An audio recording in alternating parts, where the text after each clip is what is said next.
आज हम बात करने वाले हैं दोस्तों होम लोन चार्जेस के बारे में। बहुत सारे लोग हैं हमारे देश में जो कि होम लोन चार्जेस के बारे में कभी भी चर्चा नहीं करते, ना वो इन चीज़ों पे ध्यान देते हैं। उनको बस लोन लेने से मतलब होता है। लेकिन आज मैं बताऊंगा आपको कि कितने प्रकार के चार्जेस हैं जो कि होम लोन के ऊपर बैंक या फिर NBFC आपके ऊपर लगाती है। चलिए हम जानते हैं आज के चार्जेस के बारे में। अगर आपको वीडियो पसंद आया तो चैनल को सब्सक्राइब करना, वीडियो को लाइक करना ना भूलिएगा। सबसे पहले दोस्तों यहाँ पे बैंक जो आपके ऊपर चार्ज लगाती है होम लोन के ऊपर, वो प्रोसेसिंग फीस लगाती है। और ये दोस्तों प्रोसेसिंग फीस जब भी हम होम लोन के लिए अप्लाई करते हैं तभी आपके ऊपर लगा दी जाती है। तो प्रोसेसिंग फीस बेसिकली बैंक द्वारा लोन को प्रोसेस किए जाने वाली एक तरीका होता है, जिसके ऊपर वो दोस्तों एक निश्चित राशि का आपके ऊपर इंटरेस्ट या फिर फीस आपके ऊपर लगा देती है।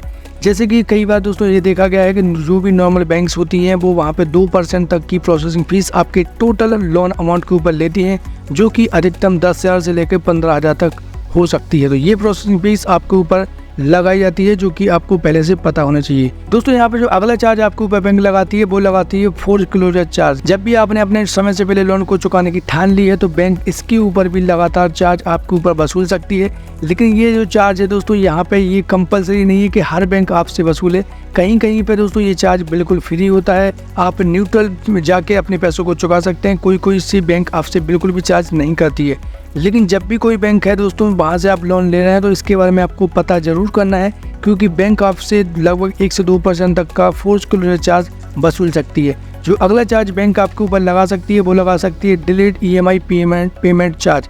इसका मतलब क्या है दोस्तों, एक ऐसा चार्ज होता है जब भी आपके अकाउंट में पैसे कम हैं और उसी समय आपकी EMI किस्त जो है वो कटने वाली होती है बैंक की लोन की। लेकिन अगर आपके अकाउंट में उतनी राशि नहीं है तो इसके ऊपर दोस्तों आपको ना केवल EMI पेनल्टी लगाई जाती है, बल्कि बैंक की तरफ से भी डिले चार्जेस आपको चुकाने पड़ सकते हैं, जो कि बहुत ज़्यादा आपको परेशान कर सकते हैं। ना केवल दोस्तों इसका असर आपकी EMI के ऊपर पड़ता है, बल्कि दोस्तों आपकी क्रेडिट स्कोर को भी ये चीज़ तबाह कर सकती है। इसके ऊपर कई सारी बैंक लगभग 2 से 3% तक का मंथली GST सह चार्ज आपके ऊपर लगाती हैं। कभी भी आप लोन जब भी लें तो उसका स्टेटमेंट जरूर निकलवाएं, उसमें ये चीज़ जरूर चेक करें कि आपके ऊपर डिले पेमेंट चार्ज कितना लगाया गया है। जो अगला चार्ज आपके ऊपर लगाया जा सकता है दोस्तों वो लगाया जा सकता है कलेक्शन एजेंसी का चार्ज।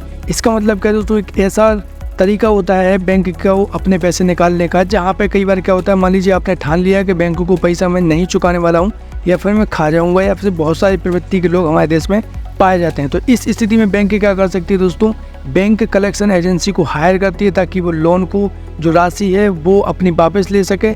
इस स्थिति में एक एजेंट को नियुक्त किया जाता है, जिसकी फीस भी दोस्तों आपके अकाउंट से काटी जाएगी जब भी आपको फोर्स क्लोजिंग के लिए जाएंगे या फिर अकाउंट में पूरे तरीके से बंद करवाने के लिए जाएंगे। तो ये जो चार्ज है आपको वहाँ पे देना पड़ सकता है। तो कोशिश कीजिए जब भी आप लोन लें तो समय से पहले अपने लोन को चुका दें और उसमें दोस्तों किसी भी प्रकार की घपला आप ना करें। दोस्तों जो बैंक आपको अगला चार्ज लगाती है वो लगाती है लीगल एंड टेक्निकल चार्जेस। अब लीगल एंड टेक्निकल चार्जेस क्या होता है? लीगल एंड टेक्निकल चार्जेस एक ऐसा चार्ज होता है जहाँ पे दोस्तों जब भी आप अपने होम लोन के लिए लेने के लिए बैंक जाते हैं तो बैंक आपकी प्रॉपर्टी की जो भी लीगल वैल्यू उस समय की होगी और उसकी टेक्निकल एनालिसिस जरूर करवाती है। इसका सीधा मतलब ये भी समझ लीजिए, मान लीजिए आपके पास एक प्लॉट है जिसको आप बनाना चाहते हैं, तो सबसे पहले बैंक जाएगी आपके एरिया में, आपके प्लॉट को समझेगी और वहाँ के आसपास के रेट्स को तलाशेगी कि वहाँ पे एक्चुअल मार्केट रेट कितना चल रहा है।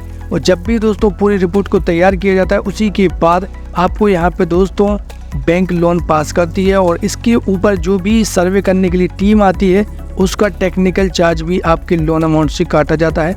ये चीज़ आपको दोस्तों जरूर पता होना चाहिए। अगर कई सारे बैंक हैं जो नहीं काटते हैं तो उनके बारे में भी जानकारी दोस्तों आपको होनी चाहिए। आपको एक क्वेश्चन पूछना चाहिए कि आप इसके ऊपर कितना चार्ज काट रहे हैं। जो अगला चार्ज बैंक आपके ऊपर काट सकती है दोस्तों वो काट सकती है स्टाम्प ड्यूटी रजिस्ट्रेशन चार्ज। अब स्टाम्प ड्यूटी रजिस्ट्रेशन चार्ज का मतलब क्या है, जब भी दोस्तों आप अपनी प्रॉपर्टी को खरीदने के लिए जाते हैं तो आपको ऑलरेडी पता है कि वहाँ पे स्टाम्प जो होते हैं वहीं पे ही लिखा पढ़ी सारी की जाती है। तो कई बार दोस्तों जब आप पूरी पेमेंट लोन के तौर पर उठाते हैं तो बैंक क्या करती है, इसके ऊपर जितना भी आपकी स्टाम्प ड्यूटी चार्ज होगी उसके ऊपर 2 से 3% तक का चार्ज आपके ऊपर लगा देती है। जो कि कई बार मान लीजिए आपने रजिस्ट्री करवाई, उसका खर्चा 1 लाख रुपए आया तो बैंक उसके ऊपर भी लगभग 2% तक का अमाउंट चार्ज आपके ऊपर लगा सकती है। तो ये चीज़ दोस्तों आपको जरूर पता होना चाहिए। जब भी दोस्तों आप अपनी प्रॉपर्टी को खरीदें तो स्टाम्प ड्यूटी चार्जेस को आप हटा के लोन लें। जो अगला चार्ज दोस्तों बैंक आपके ऊपर लगा सकती है वो कन्वर्जेशन चार्ज लगा सकती है। इसका मतलब क्या है दोस्तों, इसका मतलब ये है, मान लीजिए आपने लोन लिया था फ्लोटिंग लोन।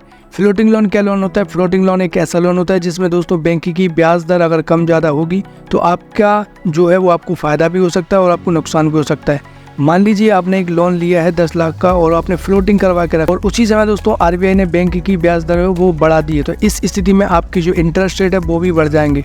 और इसके साथ ही दोस्तों अगर आरबीआई ने उसकी रेट है जो रेट ऑफ इंटरेस्ट घटा दी है तो आपको इसमें फ़ायदा होने की भी चांसेस, लेकिन कई बार ऐसा देखा गया है कि इसमें हमेशा आपको लॉस ही होता है।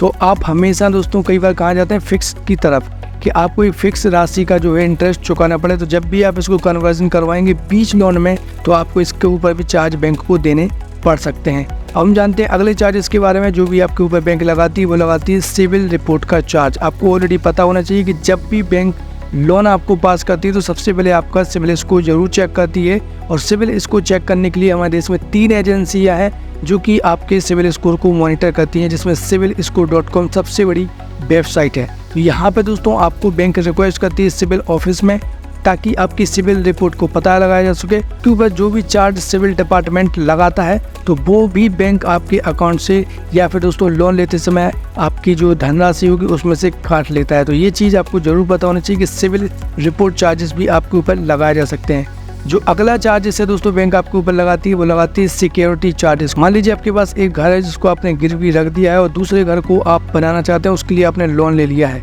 इस स्थिति में दोस्तों क्या होगा कि जो भी आपने सिक्योरिटी डिपॉजिट की है बैंक उसके ऊपर भी चार्जेस लगा सकती है, जिसमें जीएसटी, आईजीएसटी और भी जो उनकी चार्जेस होंगे वो आपको चुकाने पड़ सकते हैं। तो ये सारे दोस्तों चार्जेस हैं जो कि बैंक होम लोन लेते समय आपके अकाउंट से काटती है।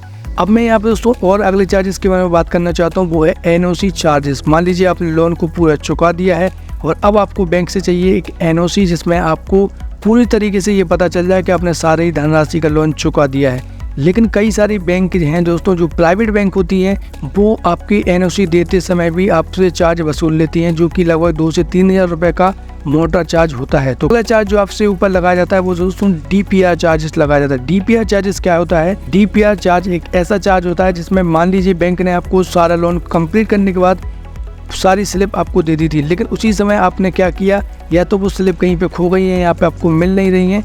तो इस स्थिति में जब भी आप डुप्लीकेट स्लिप निकालवाने के लिए बैंक के ऊपर जाएंगे या फिर मांग करेंगे तो उसके ऊपर भी आपसे अलग से चार्ज कई बार प्राइवेट बैंक्स लगा देती हैं, जिसमें डीपीआर चार्ज शामिल होता है और ये चार्ज आपके अकाउंट से काट लिया जाता है बिना आपको बताए। तो इस चीज़ को जरूर आपको ध्यान रखना है। अब हम बात कर लेते हैं अगले चार्ज के बारे में जो कि लोन टॉपअप चार्ज होता है। लोन टॉपअप का मतलब होता है मान लीजिए आपने एक होम लोन ऑलरेडी लेके रखा हुआ है और उसके ऊपर दोस्तों आपको 2 लाख रुपए की एडवांस ज़रूरत पड़ चुकी है, जो कि आपको अलग से लेनी पड़ेगी आपको उसी बैंक में जहां से आपने ऑलरेडी लोन लेके रखा है। तो इस स्थिति में जब भी आप दोबारा लोन लेने के लिए जाएंगे या फिर टॉपअप करवाएंगे तो इस स्थिति में दोस्तों बैंक आपके ऊपर प्रोसेसिंग फीस और उसके ऊपर एनालिसिस फीस, डॉक्यूमेंटेशन फीस और इन सारी फीस को जोड़ के आपको लोन टॉपअप अमाउंट देती है। तो इस चीज़ को आपको ध्यान रखना है कि कभी भी जब भी आप एक लोन लेकर रखा है और दूसरा लोन भी उसी के ऊपर ले रहे हैं तो इसका विशेष तौर पर ध्यान रखें। सारे चार्जेस के बारे में आप बैंक से ज़रूर जानकारी ले लें। अब मैं कुछ महत्वपूर्ण टिप्स आपको देना चाहता हूं जो कि आपको होम लोन लेते समय बिल्कुल ध्यान रखना है। सबसे पहले दोस्तों आपको जितने भी चार्ज मैंने आपको बताए हुए हैं उन चार्जेस की लिस्ट आपको बना लेनी है और जब भी आप अपने बैंक के एम्प्लॉय के पास जाएंगे सारे चार्जेस के बारे में आपको ज़रूर पता कर लेना है। इसके बाद दोस्तों लोन टर्म्स को भी समझना है। लोन टर्म्स का मतलब होता है जब कितने समय के लिए आपको लोन दिया जा रहा है और इसमें दोस्तों आपको पहले चुका देंगे तो क्या होगा, बाद में चुकाएंगे तो क्या होगा, और आपने दोस्तों जो लोन लिया है फ्लोटिंग लोन होने वाला है या फिक्स डिपॉजिट लोन होने वाला है, तो ये चीज़ आपको जरूर बैंक से पता करनी है। सारी चीज़ों को समझने के बाद ही आपको लोन लेना है। इसके बाद दोस्तों जितने भी डॉक्यूमेंट आपसे बैंक आपको बताएगी वो पहले से तैयार करके रखिएगा ताकि बैंक आपसे बीच में जब भी कोई डॉक्यूमेंट मांगे तो वो आपके पास पहले से मौजूद हो। इससे आपको लोन को डिसबर्स होने में बहुत कम समय लगेगा और बहुत जल्दी आपके अकाउंट में लोन पहुंचा दिया जाएगा। इसके बाद दोस्तों इकोनॉमिक प्लानिंग आपको जरूर कर लेनी है। इसका मतलब क्या है दोस्तों? इसका मतलब सीधा ये है, मान लीजिए आपने दोस्तों 5 सालों का लोन लिया है लेकिन 5 सालों के बीच में आपके घर में कुछ दुर्घटना घट गई या फिर हो सकता है कोई अनहोनी हो गई, तो उस समय आप अपने जो ईएमआई है वो कैसे चुकाएंगे और इसके साथ दोस्तों आपकी जो मंथली इनकम है वो कहाँ से हो रही है, अगर वो कम ज़्यादा होती है तो उस समय उसको आप कैसे मैनेज करेंगे, इन सारी चीज़ों के बारे में आपको पहले से तैयारी करके रखनी है। इकोनॉमिक प्लानिंग आपको करनी है, तभी आप दोस्तों होम लोन लेने के लिए जाएंगे, नहीं तो बैंक आपके ऊपर बहुत सारे चार्जेस लगा देगी और आप दोस्तों चुका के परेशान हो जाएंगे। अगर दोस्तों आपको ये वीडियो पसंद आई हो बैंक चार्जेस के बारे में तो मेरे चैनल को सब्सक्राइब कीजिए, ताकि मैं आपको ऐसी ही इंपॉर्टेंट जानकारी भविष्य में देता रहूं, बहुत ज़्यादा हेल्पफुल हो। मिलते हैं अगली वीडियो में नई जानकारी के साथ। जय हिंद दोस्तों।